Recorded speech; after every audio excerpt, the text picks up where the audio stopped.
Hey guys, Mark here with Big Picture Ag, coming to you today with Chapter 8 of the Read Your Crop Stories series. And this episode I'm calling Rounding Third and Headed for Home. You can see I'm here in the office today. It's in the mid to upper 90s outside. While I spent a little time in the fields looking at things, I decided not to shoot much video out there. So sitting here in the office, it's a lot more comfortable. Have been out in a lot of fields the last couple weeks, seeing a lot of pretty good ears out in a lot of fields. Still some variability. Obviously, the crop report we got last week, boy, USDA thinks it's all wonderful. I believe that the Pro Farmer tour is starting today. So we're finally going to get a little bit of from actual in the field assessments from them. So it's going to be a little bit interesting to see how some of this shakes out. But as I say, I've been across my region a couple of different directions over the last 2 weeks, seeing some pretty nice ears in some fields, pretty good potential, but also there's still some chinks in the armor. And we'll talk about a few of those as we get into things today. But before we do that, I did have a quick little clip I wanted to share with you.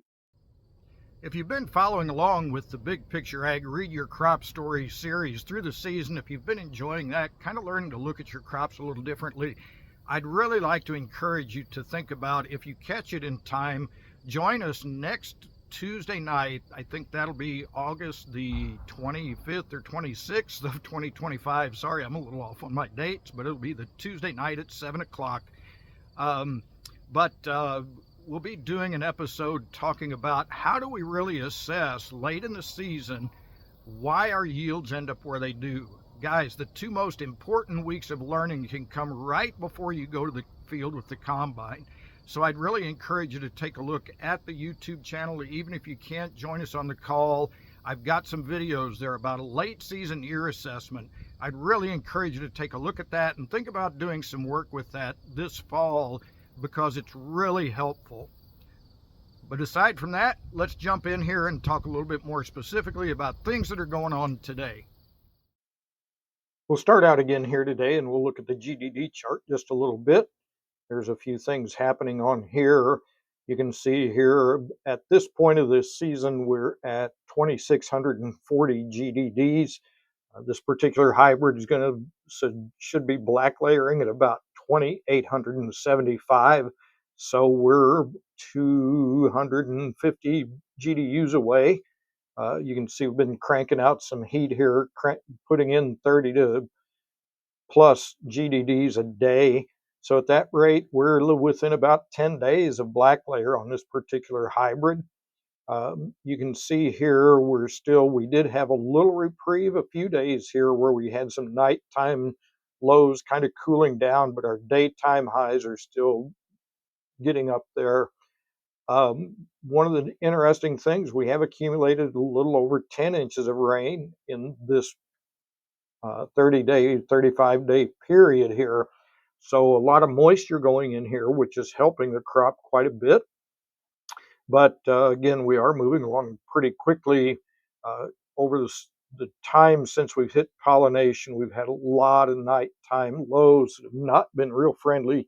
You can see even here, we're still mid to upper 60s and probably short periods even that happened. So not a lot of relief happening in this crop necessarily. I took a moment in the field just to snap a quick picture of the soil condition. You can see here we are holding good moisture. You can see a little bit of it still here. The earthworms are still active, piling the residue, working through this. This field that I was in with this actually had wheat in it last year, so quite a bit of residue carried over, but you can see that it's being worked on pretty consistently. We're getting to that time of the year when you get into the fields, you start seeing some of the ears starting to tip over a little bit earlier than I'd like to. And that's a concern for me. I've watched this through the years and we'll share some additional things as the season goes along. But I was in a field, I was starting to see some of this happen a few days ago. This particular field is obviously still not at black layer. I don't think I have anything that I'm working with that's to that point yet. But this particular plant, the ear was tipped over and the lower part of the plant didn't look real great. So I decided to just cut it and see what the stalk quality was. You can see here that from the end that the center of that stalk is already deteriorating. It's not in really good shape. I did go ahead and cut that stalk open and split it, and you can see here, obviously, the very end of this stalk is gone, working its way up through the additional nodes. This plant is not doing real well, and that's a concern. Certainly, standability uh, is obviously a concern, but beyond that, and we'll talk a lot more about this in the future. It's one of the things we'll talk about in the call next week. Is what does this kind of a situation due to the ear, to the kernel weight. Obviously, it's not going to affect how many kernels we have, but it certainly affects the kernel weight, which is a huge factor in our final yield. So I hope you'll tune in again on Tuesday night or follow us on the YouTube channel as we talk a little bit more about some of these types of things. Traveling through the fields as I do, obviously there's a lot of, with the moisture this year, a lot of disease pressure happening out here. Tar spot, I think due to the warmer temperatures, while it's present in a lot of fields, doesn't seem to be proliferating a lot. On the opposite side of that, though, the southern rust has certainly got a foothold, especially in areas where maybe areas got skipped, maybe missed with an application, or for some reason might not have got an application. So I certainly hope you're still out in your fields. While you might not be able to do anything about it to correct it for this season, understanding how it reacted in your crop and wonder what conditions we saw this kind of challenge can be very important in the future for making decisions with pathogen protection products. And we will take a moment to talk a little bit about soybeans as well. They're moving along just like the corn is. Pods are beginning to fill pretty substantially in some fields, and pulled one of the plants from one of the fields I was watching recently. A really nice plant. You can see one of the great things about this is with the branching that's happening, the extension on the leaves that comes off of the branches, good long extension on those leaves are getting out to the top of the canopy, which means that they're still collecting sunlight and helping feed and nourish that plant. So that's a great thing. This particular plant was really kind of fun to work with. I started pulling branches off and counting pods. And this first branch right here, you can see it reaches all the way up to the top of the plant. The first branch on this plant had 45 pods on it, on 16 different fruiting nodes, just on that one branch. That's a phenomenal situation. The second branch here had 37 pods on 14 nodes. The third branch had 11 pods on 9 nodes. The fourth branch had 17 pods on 9 nodes.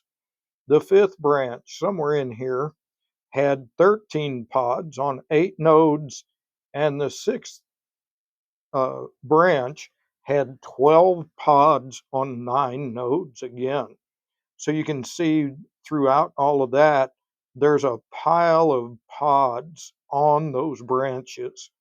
Up the rest of the stem here, after we got past the branching, there were 54 more pods and a total of 23 fruiting nodes on this plant. So it did really, really well. Just briefly to talk on the subject of soybean diseases, uh, have been starting to see some incidents of sudden death syndrome showing up. Uh, as I was up farther north last week, we did see a few stalks here and there of white mold showing up. So while a lot of the bean fields are still clean, or at least appear to be clean, there are some things starting to show up in those as well. So certainly would encourage you to keep an eye on those as we go through the rest of the year. Monitor what kind of things might be happening and get out in the field. There are several things can be affecting our soybeans here at the tail end of the season, but a lot of those actually infect the plant earlier in the year. But it's important to know what diseases you've got.